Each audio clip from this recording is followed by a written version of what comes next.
This video series goes through the Jōyō Kanji, the system of kanji representing the over 2,000 characters taught in Japanese schools. We will be breaking down the composition and history of these kanji. Today's kanji is body, pronounced tai, te, karada. This character is taught in the 2nd grade and is made up of 7 strokes.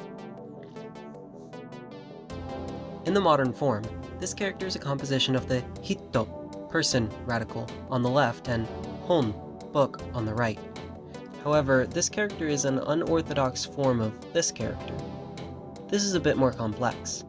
This character is a composition of 2 radicals. The one on the left is bone, and the right is a phonetic compound.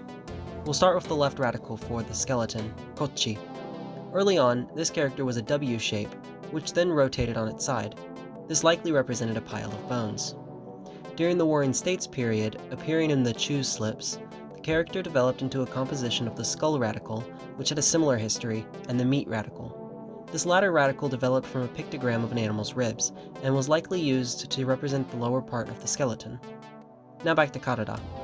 The right radical is a phonetic component, but in its standalone form, it means abundance. This character is further composed of drum, tateru, on the bottom, and the radical for strings of jade beads on the top, koku. The former developed from a pictogram of a drum, with 2 ends, a base, and feathers on top. The radical on the right is made up of 2 jade radicals to give the idea of jade beads strung together.